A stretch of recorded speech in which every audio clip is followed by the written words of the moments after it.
이 시간에 우리가 창세기 4장 8절부터 10절까지의 말씀을 통해서 살펴본 것은 죄의 본성을 다스리라 라는 하나님의 말씀이었습니다. 하나님은 가인에게 하나님의 공의의 심판을 기억하고 죄의 본성을 다스리되 무엇보다도 형제를 해하는 일을 하지 말라. 하나님은 그렇게 가인에게 경고하셨습니다. 그럼에도 불구하고 가인은 아벨을 죽입니다. 하나님께서는 가인에게 형제에 대한 의무, 책임을 물으셨지만 가인은 오히려 하나님에 대한 원망과 불평을 쏟아냅니다. 이제 오늘 본문 말씀은 가인이 하나님 앞에 범한 죄에 대한 결과들을 오늘 본문은 기록하고 있습니다. 오늘 본문을 통해서 하나님은 가인에게 죄에 대한 하나님의 공의의 심판을 내리시지만 그럼에도 불구하고 하나님은 심판 가운데서도 은혜와 사랑을 베푸시는 하나님 되심을 우리에게 말씀해 주고 있습니다. 오늘 우리는 본문을 통해서 이런 관점에서 오늘 말씀을 살펴보려고 합니다. 먼저 하나님으로부터 심판을 받게 되어지는 가인에 대하여 오늘 하나님이 11절부터 말씀하는데요. 땅이 그 입을 벌려 내 손에서부터 내 아우의 피를 받았은즉 네가 땅에서 저주를 받으리니 라고 하나님이 말씀합니다. 하나님은 가인에게 땅에서부터 이 피를, 아우의 피를, 아벨의 피를 땅이 받았으므로 땅은 저주를 받게 된다라고 하나님은 그렇게 말씀합니다. 그래서 오늘 이 가인은 땅으로부터 저주를 받는 인생이 되어지는데 그 땅으로부터 받는 저주에 대해서 하나님은 12절에 두 가지를 말씀합니다. 12절 말씀 보면 내가 밭을 갈아도 땅이 다시는 그 효력을 내게 주지 아니할 것이요 너는 땅에서 피하며 유리하는 자가 되리라. 하나님께서는 이 가인이 범한 죄, 그러니까 아벨의 피를 흘린 그 죄에 대해서 땅이 그 피를 받았다라고 말하고 있습니다. 이 말은 땅이 네 아우 아벨을 죽인 일에 증인이 되고 증거가 된다라는 말씀입니다. 따라서 하나님께서는 이 가인에게 그의 죄에 대한 하나님의 심판이 내려지는데 하나님은 땅으로부터 가인은 두 가지를 벌을 받게 되는데 하나는 효력을 잃게 될 것이고 또 하나는 유리하는 자가 될 것이라. 이것이 하나님이 내리신 심판이었습니다. 효력이 상실되어진다라고 오늘 하나님 말씀하는데요. 효력을 내게 주지 아니할 것이요 라고 표현하고 있는데 여기서 이 표현하고 있는 이 효력이라는 말은 땅으로부터 얻는 모든 수확, 땅으로부터 얻는 모든 소산물 이런 것을 뜻하는 표현입니다. 따라서 오늘 하나님은 말씀하시기를 가인에게 이제부터 너는 땅으로부터도 어떤 것을 얻을 수 없다. 땅이 주는 모든 소산물이 내게서 끊어진다 라고 하나님은 그렇게 말씀합니다. 여러분 잘 아시는 것처럼 이 가인은 땅의 소산으로 살아가는 사람입니다. 이 가인은 땅의 소산으로 그는 하나님께 제물을 드렸던 땅의 힘을 의지하고 땅의 효력으로 살아갔던 존재였는데 하나님은 이제 가인의 그 생업을 하나님께서 끊어버리시는 겁니다. 다시는 너는 땅으로부터 어떤 소산도 얻지 못할 것이라. 네가 아무리 수고하고 힘을 들여도 너는 땅으로부터 어떤 것도 얻지 못한다라는 하나님의 심판이 됩니다. 두 번째 하나님의 심판이 있는데요. 땅에서 피하며 유리한 자가 되리라 라고 말씀하고 있는데 피하다와 유리하다 단어가 조금 비슷하지만 다릅니다. 피하다라는 이 히브리어는 정처 없이 방황하며 방랑하다 라는 뜻이고요. 유리하다라는 것은 떠돌다라는 뜻이 있는데 여기 어떤 뜻이 가미되어졌냐면 도망하며 떠돌다라는 뜻입니다.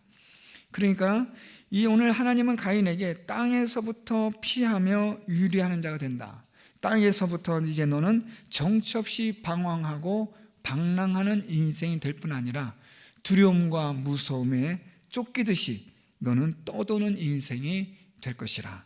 오늘 하나님은 그렇게 가인에게 심판을 말씀합니다. 특별히 하나님께서 가인에게 이 피하다, 정처 없이 방황하며 방랑하는 인생이 된다라는 이 말씀을 통해서 가인은 이제부터는 하나님과의 단절로 인하여 너는 영적인 고아와 같이 어떤 하나님 주시는 쉼과 평안도 얻지 못하게 된다라는 하나님의 말씀입니다. 하나님으로부터 단절되어지고 하나님으로부터 끊어짐으로 인하여 가인은 이제 방황하는 인생이 되어지는데, 하나님으로부터 끊어지는 순간부터 가인에게는 무엇이 엄습하는가? 두려움과 무서움과 공포가 엄습하게 됩니다. 물론 가인은 하나님의 은혜 속에 살아갈 수 있게 하나님이 은혜를 베푸시지만, 가인은 여전히 자신으로부터 죽임을 당한 아벨의 그 복수의 피를 이 가인은 살아가는 동안 두려움 속에 떨며 살게 될 것을 가인이 스스로 고백합니다. 그것이 14절 말씀인데요. 내가 땅에서 피하며 유일한 자가 될지라 무릇 나를 만나는 자마다 나를 죽이겠나이다 라고 가인이 두려움을 하나님께 호소하고 있습니다. 이제 가인은 아벨을 죽인 그 대가를 자기가 언젠가는 치르게 될 것이라는 두려움 속에 살아갈 것을 가인은 하나님께 그렇게 항변하고 있는 겁니다. 그만큼 하나님으로부터 받는 이 심판은 가인에게는 치명적이었다는 것을 오늘 본문은 우리에게 말씀해 주고 있습니다. 땅으로부터 끊어짐, 땅에서부터 경제적인 어떤 것도 얻지 못하는 것뿐 아니라 피하며 유리하는 자, 영적으로도 심각한 문제가 생긴 것을 하나님이 말씀해 주는 겁니다. 하나님과의 단절로 인하여 정처 없이 방황하며 방랑하는 인생. 죄는 하나님으로부터 단절되게 할 뿐만 아니라 하나님 주시는 그러한 쉼과 평안을 누리지 못하게 함으로써 정말로 이 인생을 살아가는 데 있어서 방랑하는 인생이 될 뿐 아니라 두려움 속에 떠돌다 끝나버리는 인생이 된다는 것을 성경은 말씀하고 있습니다. 이러한 하나님의 심판에 대해서 사실 이 정도면 가인이 하나님께 하나님 제가 잘못했습니다 라고 회개를 하는 것이 사실은 정상적인 우리의 생각이라면 수순이 되는데, 가인의 반응을 볼까요? 오늘 가인은 하나님께 이렇게 말합니다. 13절 가인이 여호와께 아뢰되 내 죄벌이 지기가 너무 무거우니이다. 오늘 가인이 그렇게 하나님께 불평을 말하고 있습니다. 이게 불평이 된다라는 의미는 이 지다, 내가 이 죄벌이 내가 지기에 너무 무겁다라고 가인이 표현하고 있는데, 여기서 이 지다라는 히브리어는 들어 올리다 라는 뜻으로 하나님 주신 이 죄가 내가 들어 올릴 수 없을 만큼 지나치다 라는 뜻을 가진 표현입니다. 다시 말하면 지금 가인은 무슨 말을 하고 있냐면, 내 동생 아벨을 죽인 죄에 비해 벌이 너무 크다는 거죠. 그러니까 다시 말하면 이런 의미입니다. 아니, 하나님 아벨을 죽였다고 해서 이렇게까지 내가 감당할 수 없는 이 벌을 내가 감당해야 합니까? 라는 하나님에 대한 불평과 불만을 가인은 지금 토로하고 있는 겁니다. 이런 가인은 어떻게 보면 이 죄성에 의한 뻔뻔함은 사실 죄성을 가진 모든 인간들이 가지고 있는 그런 단면입니다. 여러분, 우리가 어떤 어려운 일 당하고 힘든 일 당하고 신앙생활 하다가 조금 어려운 일을 겪게 되어지면 우리는 일반적으로 이런 생각들이나 이런 말들을, 기도를 하기가 쉬운데요. 대표적인 것이 하나님 도대체 왜 나한테 이러십니까? 라는 이런 기도들이 참 많습니다. 하나님 도대체 나한테 왜 이러십니까? 하나님 왜 이렇게 하시죠?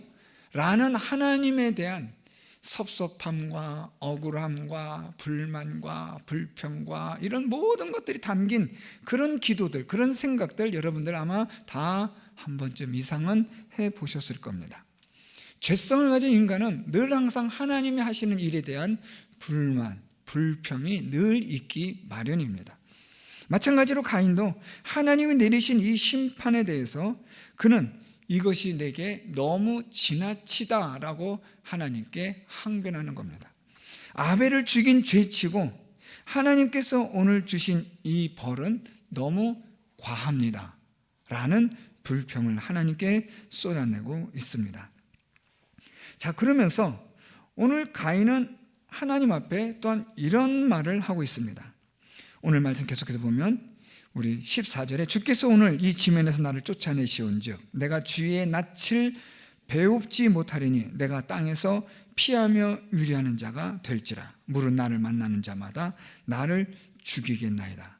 이제 가인이 두 번째로 하나님에게 드리는, 하나님에게 불평하는 것은 하나님의 낯을 하나님이 감추심으로 라는 표현인데, 낯을 배웁지 못한다라는 것은 하나님의 낯, 얼굴을 볼 수 없다라는 뜻인데, 이것을 우리는 직역한 거고요. 좀 풀어 설명하면 하나님의 은혜를 내가 더 이상 받을 수 없으므로 라는 겁니다. 하나님의 은혜가 끊어짐으로 라는 뜻인데, 그래서 내가 어떻게 된다는 거예요? 하나님의 은혜가 끊어져서 내가 땅에서 피하며 유리하는 자가 되는데, 그러다가 내가 나를 만나는 자가 있으면 그 사람 나를 죽일 것입니다.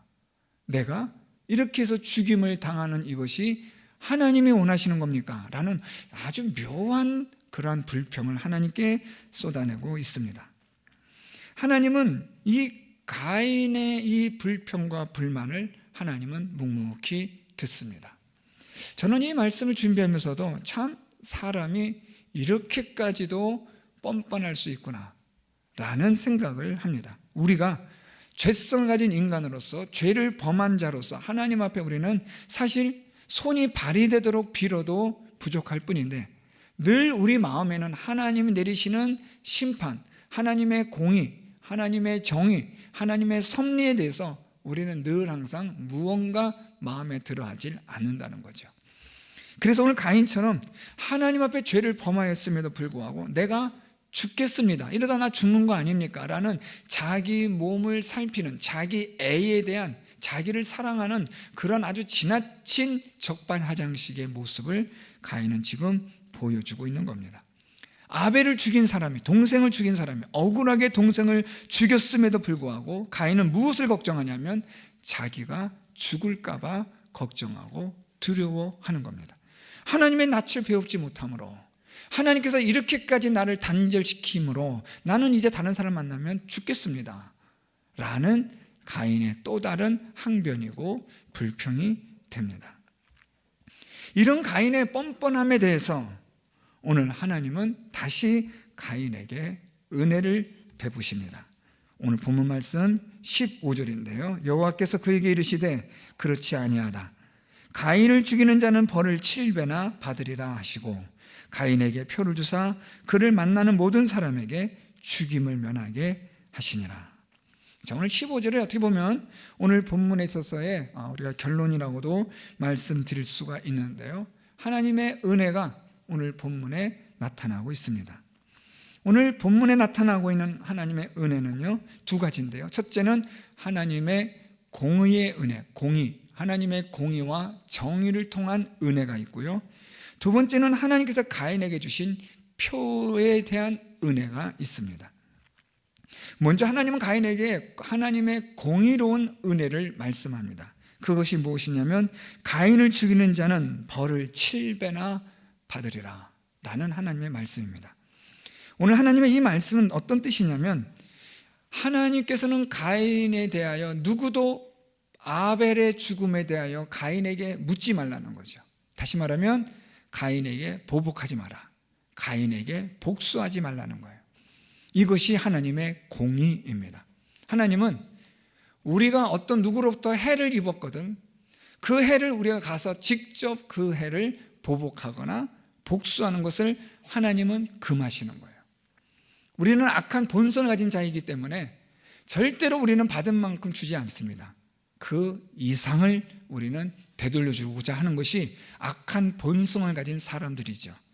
그렇기 때문에 하나님은 원수 갚는 것, 복수하는 것, 보복하는 것, 이것을 사람에게 허락하지 않습니다.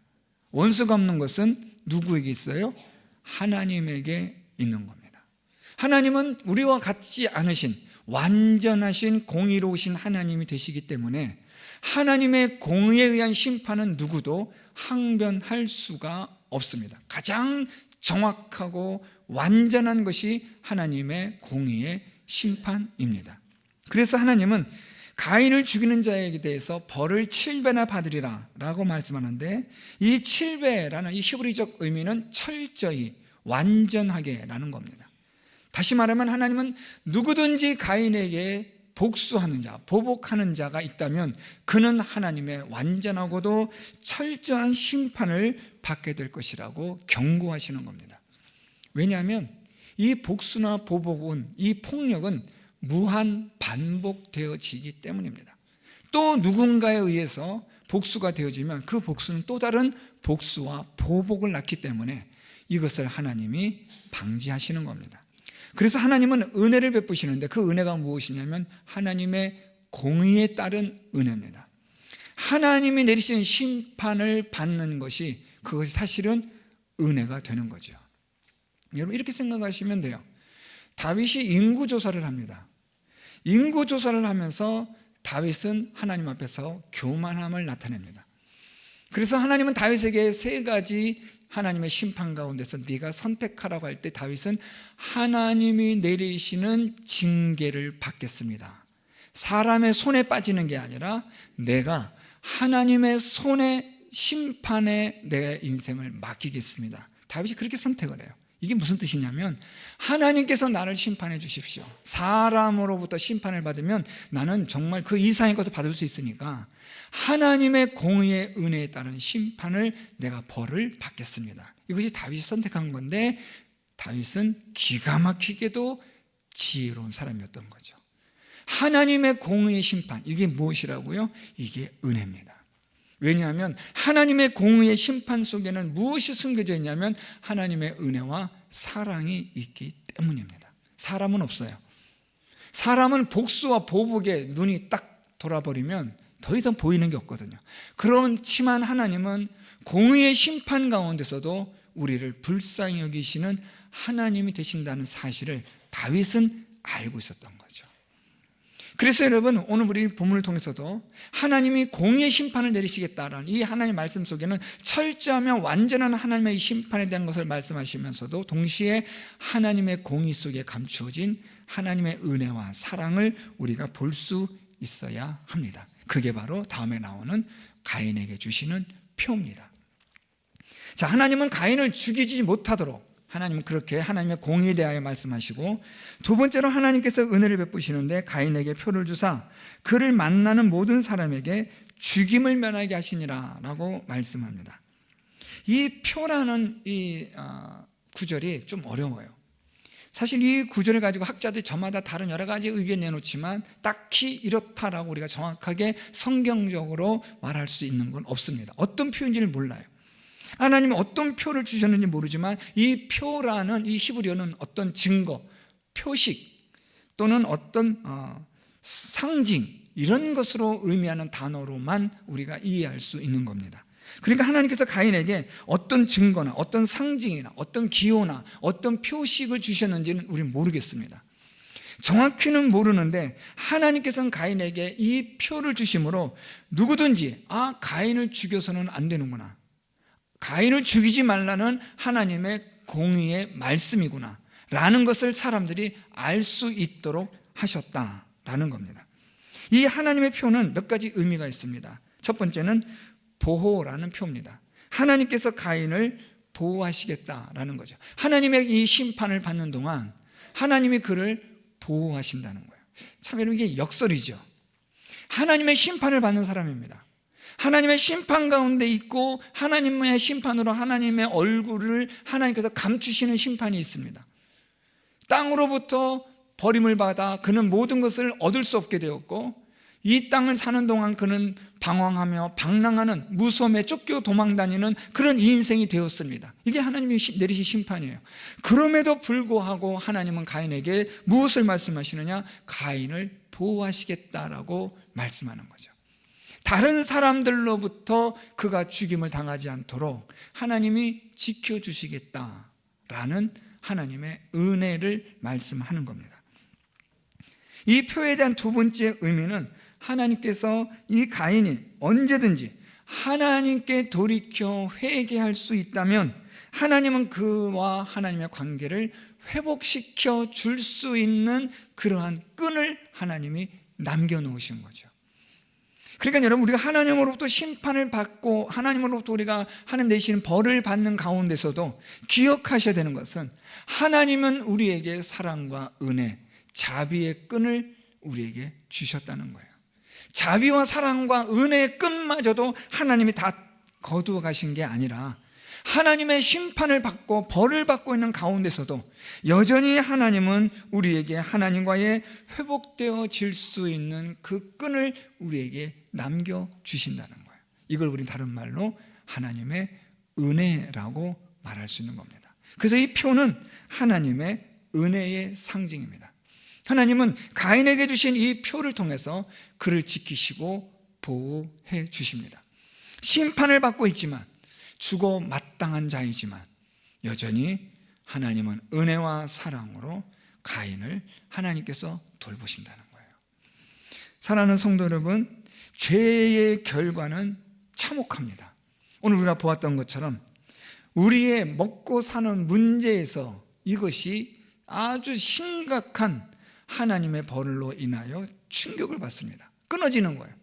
그런데 육신의 이러한 먹고 마시는 문제뿐 아니라 더 심각한 것은 하나님과의 관계가 끊어짐으로 영적인 쉼과 평안을 잃어버린다라는 겁니다. 그러니까 이 죄에 대한 가장 심각성은 물론 우리의 육체적으로 받는 고통과 고난도 있지만 이보다 더한 것은 영적인 고통과 고난이라는 거예요. 하나님의 은혜로부터 단절되어지는 것, 그래서 하나님이 주시는 쉼과 평안을 누릴 수 없게 되어지는 것, 이것이 여러분 죄로 인한 가장 끔찍한 결과라는 겁니다. 그래서 여러분, 우리가 할 수 있는 한, 지난 시간에 있는 말씀처럼 하나님의 공의의 이 심판, 오늘 본문에 등장하는 이런 공의의 심판을 기억하고 죄의 본성을 다스릴 수 있는 저와 여러분, 우리 모두가 될 수 있어야 합니다. 왜냐하면 이 죄의 결과가 너무 끔찍한 거예요. 육신적인 문제뿐 아니라 영적인 하나님 주시는 쉼과 평안, 하나님과의 샬롬이 그냥 끊어져 버리는 거예요. 산산조각 나버리는 거예요. 비록 여러분, 우리가 육신적으로 어려움을 당할 수 있습니다. 우리가 물리적인 어떤 고통이 있을 수 있고 여러 가지 힘든 일을 겪을 수도 있지만 하나님과의 이 영적인 관계가 단절되지 않는 한 그 사람은 소망이 있습니다. 하나님이 주시는 쉼과 평안이 있다면 그 사람은 여러분, 아무리 어려운 가운데 있다 할지라도 그에게는 하나님의 위대한 놀라운 하나님의 은혜가 충만하게 풍성하게 넘쳐나게 되는 줄 믿습니다. 육이 살아야 영이 사는 게 아니라 영이 살아야 육이 사는 겁니다. 영혼이 쉼을 얻고 평안을 얻어야 우리의 육신이 쉼과 평안을 얻을 수 있는 겁니다. 가인에게 있어서 가장 치명적인 것은 하나님과의 관계가 끊어졌다라는 겁니다. 하나님의 얼굴을 더 이상 볼 수 없게 되었다는 거예요. 가인의 말처럼 여호와의 낯을 이젠 내가 배웁지 못한다, 정확하게 표현한 거예요. 하나님 내리신 이 벌에 대해서, 심판에 대해서 가인은 정확하게 이해한 겁니다. 내가 이제 하나님의 낯을 배우지 못하고 하나님의 은혜를 더 이상 경험하지 못하여 하나님 주시는 쉼과 평안을 누리지 못하는 자가 될 텐데, 그러면서 가인은 자기의 생명을 걱정하는 거죠. 하나님의 은혜가 끊어지면 끝난 인생입니다. 우리의 육신이야 여러분, 우리가 흙으로 돌아가는데 하나님께서 부활해 주께서 우리 다시 영생으로 구원으로 인도하시기 때문에 이건 그렇게 큰 문제가 아니에요. 정말 중요한 문제는 우리의 영적인 문제라는 거예요. 하나님과의 관계가 단절되어 영생을 잃어버리고 구원을 잃어버린 자가 된다면 이것보다 가장 심각한 죄의 결과는 없습니다. 그러므로 우리는 하나님과의 관계가 끊어지지 않도록 우리는 계속해서 믿음의 이 길을 걸어갈 뿐만 아니라 우리의 죄의 본성을 다스릴 수 있는 자들이 되어야 하는 거예요. 영적인 쉼과 하나님의 그 평안을 유지할 수 있기 위하여 영이 살고 육이 살 수 있는 그런 삶을 위하여, 더 나아가 영원한 생명과 구원을 얻는 자가 되기 위하여 하나님과의 그 은혜가 끊어지지 않도록 힘쓰고 애쓰시는 저와 여러분, 우리 모두가 될 수 있기를 바랍니다. 그럼에도 불구하고 우리가 죄를 범하였을 때 하나님의 공의의 심판 앞에서 우리는 다시 회개하는 자로 돌아서야 하는 겁니다. 하나님의 공의의 심판은 분명히 있지만 그럼에도 불구하고 하나님의 은혜의 끈은 하나님이 남겨놓으신다는 거예요. 돌아서기만 하면 되는 거예요. 하나님께 회개하고 돌아서면, 하나님께로 나아가기만 하면 우리의 주홍 같은 모든 죄를 하나님 다 용서해 주시고, 하나님 우리를 안아주시고 싸매어 주시고 고쳐주시고 회복시켜 주시고 손에 가락지를 끼워주시고 좋은 옷을 입혀주시고 우리의 얼굴에 입을 맞추시며 우리를 안아주시는 하나님이 되시는 줄 믿습니다. 그 은혜의 하나님께 우리가 다시 날마다 돌아서며 하나님을 향하여 나아갈 수 있는 우리 성도 여러분들이 다 될 수 있었으면 좋겠습니다. 죄의 결과가 얼마나 끔찍한 것인가를 기억하시고 오늘도 하나님의 공의 앞에서 우리가 죄의 본성을 다스리며 하나님의 그 은혜에 단절되지 않는, 하나님의 얼굴에 감추심이 있는 끔찍한 그런 인생이 되지 않도록 영이 살고 육이 사는 그런 우리 모든 성도 여러분들의 믿음의 삶이 되시기를 예수 그리스도의 이름으로 축원드립니다.